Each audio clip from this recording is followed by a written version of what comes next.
दिवाली? तेरे जैसे गरीब की दिवाली क्या होगी? तेल खरीदने के भी पैसे नहीं होंगे। सूरज की पहली किरण जैसे ही मिट्टी के खेतों को चूमती है, एक छोटे से गांव सोनपुर में हरिया नाम का किसान अपने फटे पुराने कपड़ों में हल खेत में जोतता है।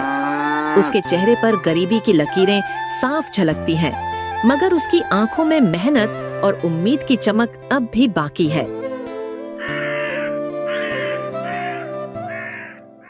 हे भगवान, आज भी कोशिश करूंगा कि खेत में कुछ अच्छा हो जाए। इस बार फसल बिक जाए तो मेरे बच्चों की भी दिवाली रोशनी में कटे। हरिया के घर में उसकी बूढ़ी माँ गोमती, पत्नी राम दुलारी और 2 छोटे बच्चे मुनिया और गोपाल रहते हैं। घर मिट्टी का है, छत से बारिश का पानी टपकता है, मगर उस घर में एक चीज की कमी नहीं, प्यार और उम्मीद।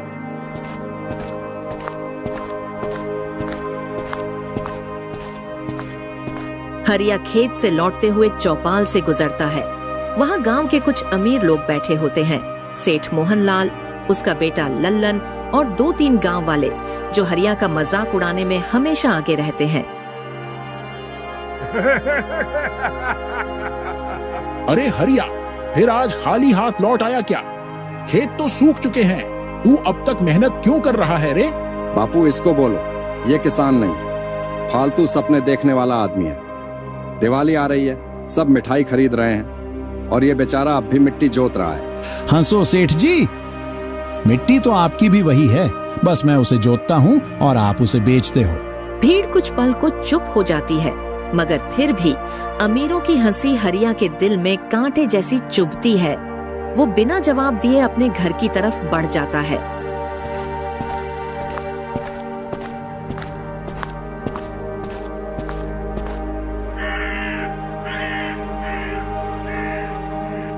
कितना काम करोगे स्वामी? पेट तो अन्न से नहीं, किस्मत से भी भरता है। हाँ, किस्मत तो गरीब की हंसती नहीं, पर मेहनत छोड़ दूं तो बच्चे भूखे रह जाएंगे। बेटा, जब तक तू हार नहीं मानता, भगवान भी तुझसे मुंह नहीं मोड़ेगा। हरिया मुस्कुराता है, लेकिन अंदर से टूट चुका होता है। गांव के लोग उसकी गरीबी का मजाक उड़ाते हैं और साहूकार उसका कर्ज वसूलने रोज दरवाजा खटखटाता है।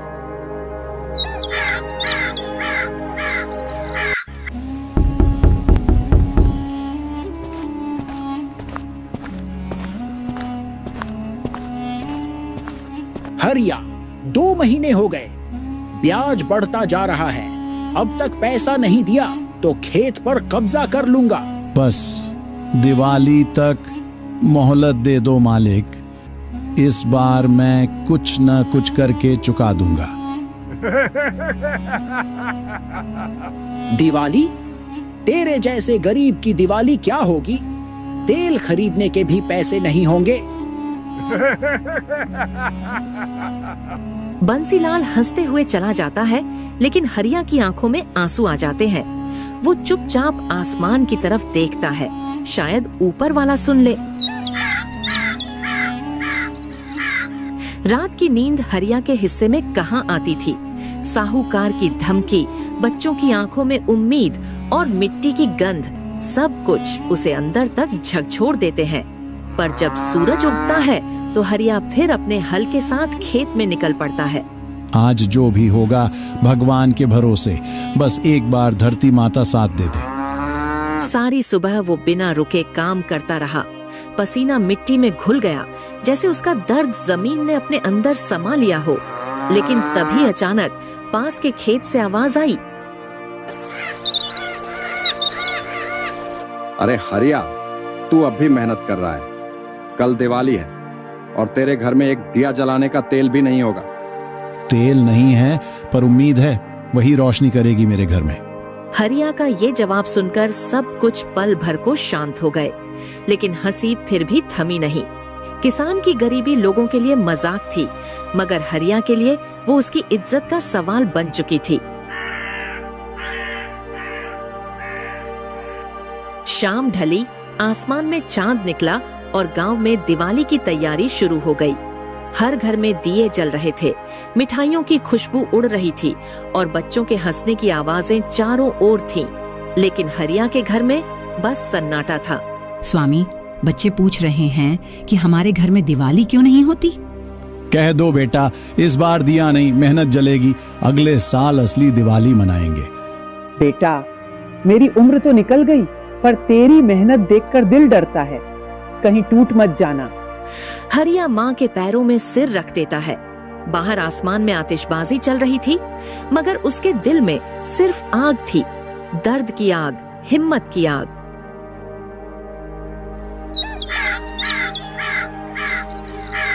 दूसरे दिन सुबह जब हरिया खेत पहुंचा तो उसने देखा कि रात की हल्की बारिश ने उसकी सूखी जमीन को नम कर दिया है। मिट्टी मुलायम हो गई थी, जैसे धरती माँ कह रही हो, चल बेटा, अब तेरी मेहनत रंग लाने वाली है। हे धरती माँ, तूने मेरी पुकार सुन ली? वो झट से काम में लग गया। उसकी मेहनत देखकर गांव का एक बूढ़ा आदमी नंदू बाबा पास आया।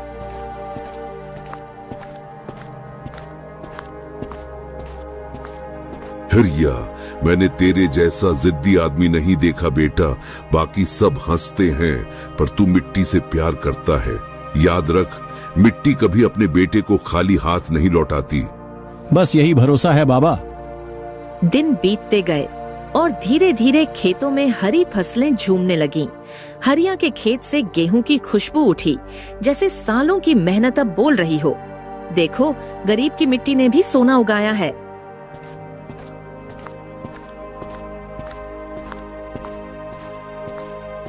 बापू, हमारे खेत में तो सोना उगाया।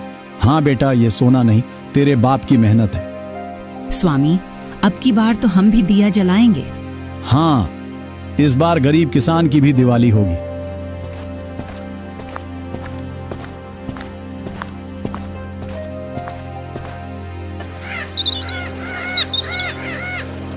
जब फसल पकने लगी तभी वहीं सेठ मोहनलाल खेत पर आ पहुंचा। उसने खेत की हरियाली देखी तो उसके चेहरे पर चालाकी की मुस्कान आ गई।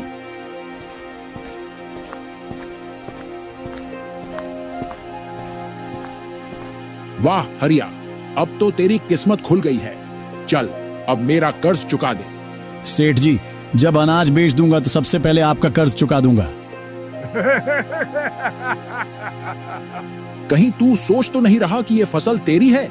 याद रख, जब तक कर्ज नहीं चुकाता, ये खेत मेरा है। हरिया कुछ नहीं बोला, बस अपनी मिट्टी की ओर देखा।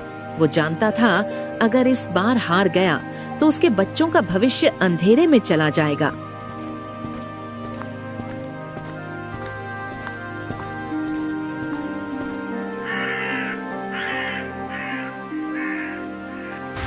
लेकिन जैसे किस्मत को गरीब की मुस्कान रास नहीं आती, उसी रात गांव पर तूफान आ गया। तेज बारिश, आंधी और बिजली की चमक ने सब कुछ हिला दिया।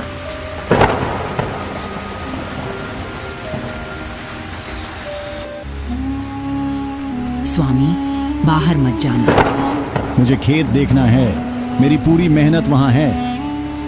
वो दौड़ता हुआ खेत पहुंचा। पानी में डूबे पौधे, टूटी हुई मेढ़े, सब देखकर उसका दिल बैठ गया। भगवान, ये क्या किया तूने? मेरी एक उम्मीद बची थी, वो भी डूब गई। सुबह जब गांव वाले खेत देखने आए तो सबके चेहरे पर ताना था। देखा, हमने पहले ही कहा था, इसको खेती नहीं आती।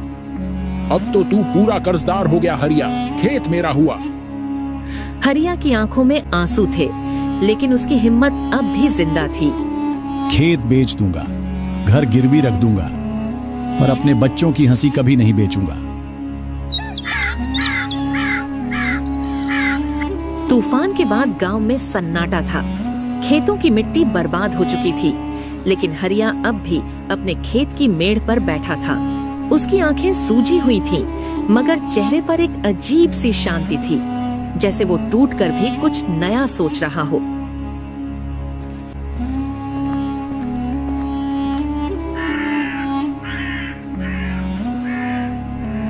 स्वामी, अब क्या करेंगे हम? सब मिट गया। नहीं दुलारी, सब नहीं मिटा, मिट्टी अभी भी जिंदा है। जब तक जमीन है, मेहनत से फसल फिर उगेगी। बेटा, भगवान तुझे आजमा रहा है, लेकिन याद रख, सच्चा किसान कभी हार नहीं मानता।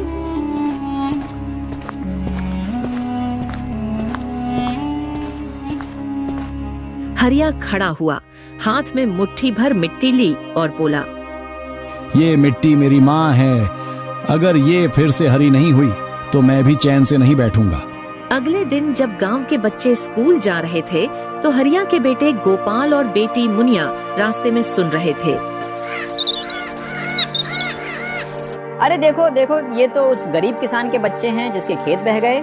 मेरे बापू गरीब हैं पर मेहनत करते हैं, तुम्हारे बापू तो बस हंसते हैं। बच्चों के बीच झगड़ा होता है, लेकिन गोपाल घर लौटकर बापू से कहता है, बापू सब हमें गरीब बोलते हैं, पर मैं चाहता हूँ कि एक दिन सब हमें सलाम करें।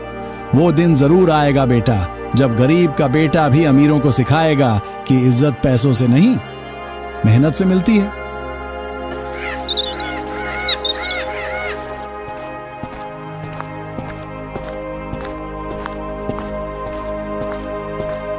शाम को चौपाल पर फिर हरिया और नंदू बाबा बैठे थे। हरिया, तू जानता है क्या, असली फसल वो नहीं जो खेत में उगती है, बल्कि वो है जो दिल में उगती है। हिम्मत, उम्मीद और विश्वास की फसल। बाबा, अब की बार मैं कुछ नया करूंगा, बस भगवान साथ दे। कर बेटा, पूरा गांव तेरा मजाक उड़ाता है, लेकिन एक दिन तेरी मेहनत ही इस गांव का गर्व बनेगी।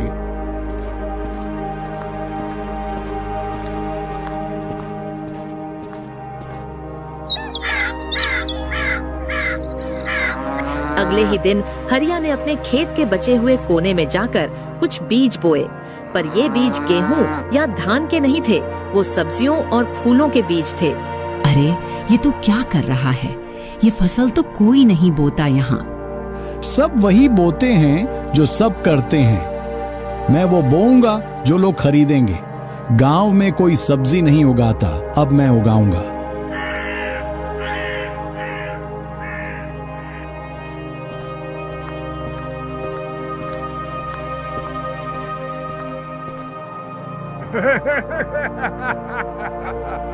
अब ये फूल बेचकर कर्ज चुकाएगा क्या? हाँ, अगर भगवान ने चाहा तो फूल ही मेरे घर की रोशनी लाएंगे। लोग फिर हंसने लगे। दिन बीतते गए।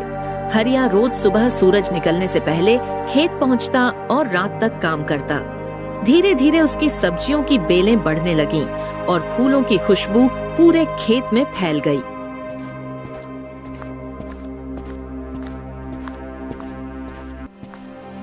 बेटा, अब तो तेरे खेत से खुशबू आने लगी है, पहले तो सिर्फ मिट्टी की गंध आती थी। माँ, जब दिल साफ हो तो मिट्टी भी खुशबू देने लगती है।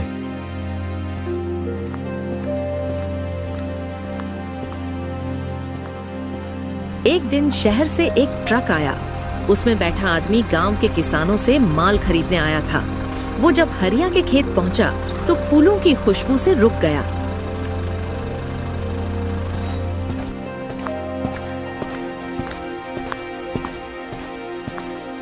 ये तो बड़ा बढ़िया काम किया है भाई, इतने ताजा फूल तो शहर में भी नहीं मिलते।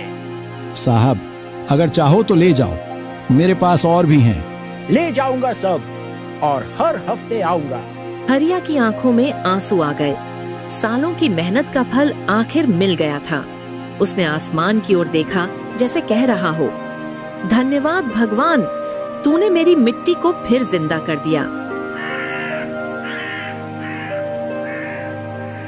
कुछ हफ्तों में हरिया का नाम पूरे इलाके में फैल गया। अब वही लोग जो उसका मजाक उड़ाते थे, उसी से फूल खरीदने आने लगे।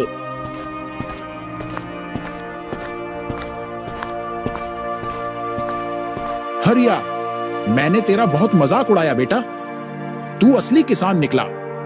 सेठ जी, मजाक उड़ाने वाले नहीं, मेहनत करने वाले बदलते हैं। और उसी साल जब दिवाली आई, हरिया के घर में भी दिए जले। इस बार तेल खरीदा गया था, मेहनत की कमाई से। बच्चे हंस रहे थे। माँ गोमती के हाथ में दिया था। रामदुलारी मिठाई बांट रही थी और हरिया अपने खेत के पास बैठा आसमान की तरफ देख रहा था। हे भगवान, तूने मेरे घर में रोशनी की, पर याद रख मैं तुझे अपनी मेहनत से ढूंढ पाया हूं।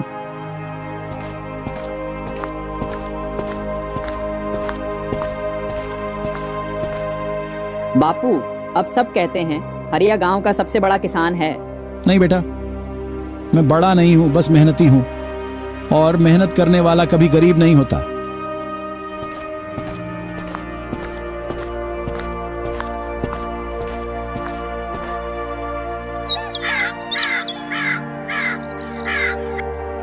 दिवाली के अगले दिन गांव में एक अजीब सुकून था। पहली बार चौपाल पर हंसी उड़ाने के बजाय लोग हरिया की बात कर रहे थे। सेठ मोहनलाल, लल्लन और बाकी गांव वाले अब उसे हरिया भाई कहकर बुलाते थे। बापू, हमने हरिया का बहुत मजाक उड़ाया था, लेकिन देखो अब उसी ने हमारे गांव को मशहूर कर दिया।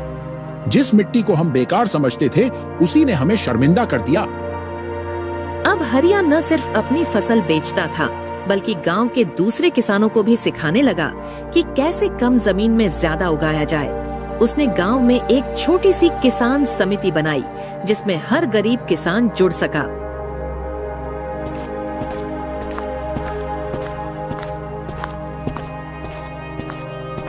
भाइयों, मिट्टी को सोना बनाने के लिए पैसे नहीं, दिल चाहिए। अगर हम सब साथ हों तो कोई भी सेठ हमें गुलाम नहीं बना सकता। आपने बिल्कुल सही कहा हरिया भाई। धीरे धीरे पूरे गांव में खेती की नई सोच फैल गई। लोग अब दूसरों का मजाक उड़ाने के बजाय मिलकर खेत जोतने लगे।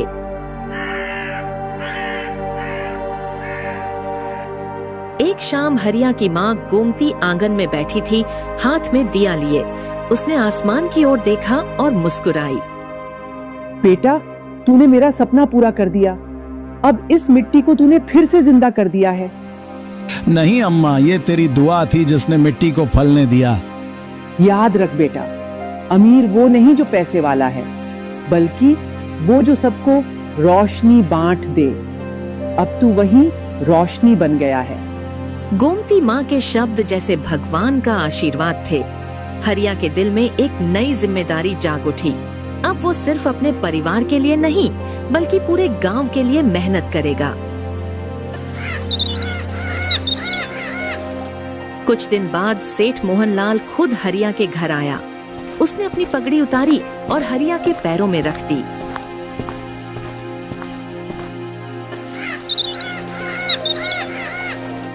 हरिया, मुझे माफ कर दे बेटा। मैंने तुझे ताना मारा, अपमान किया, तेरे खेत छीनने की कोशिश की, पर तूने मेहनत से हमें सिखा दिया कि इज्जत विरासत में नहीं, कर्म से मिलती है। सेठ जी, मिट्टी किसी से बदला नहीं लेती, वो बस अपने बेटे को अपनाती है। आप भी इसी मिट्टी के हैं, चलिए साथ मिलकर इसे और बेहतर बनाते हैं। सेठ मोहनलाल की आंखें नम हो गईं। उसे पहली बार समझ आया, गरीब होने का मतलब कमजोर होना नहीं होता।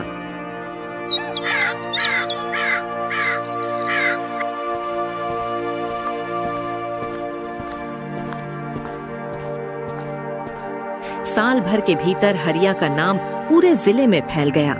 लोग उसे हरिया किसान गुरु कहने लगे।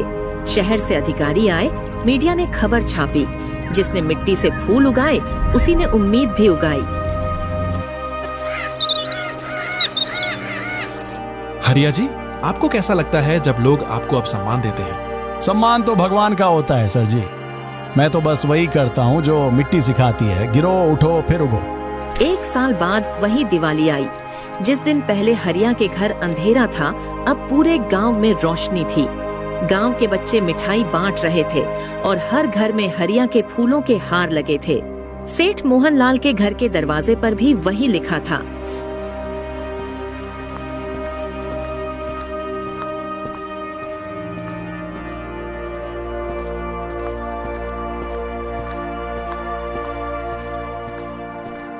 बापू, इस बार तो पूरे गांव ने आपके फूलों से दिवाली मनाई है।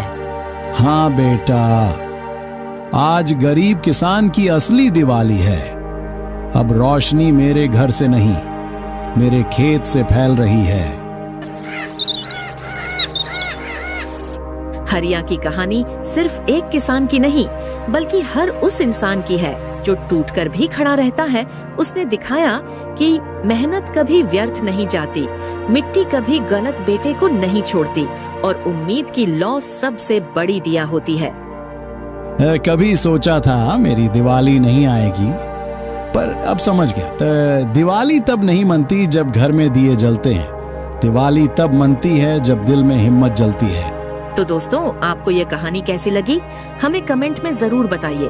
और अगर आप ऐसी ही प्रेरणादायक कहानियां देखना चाहते हैं तो इस चैनल को सब्सक्राइब करना मत भूलिए। धन्यवाद।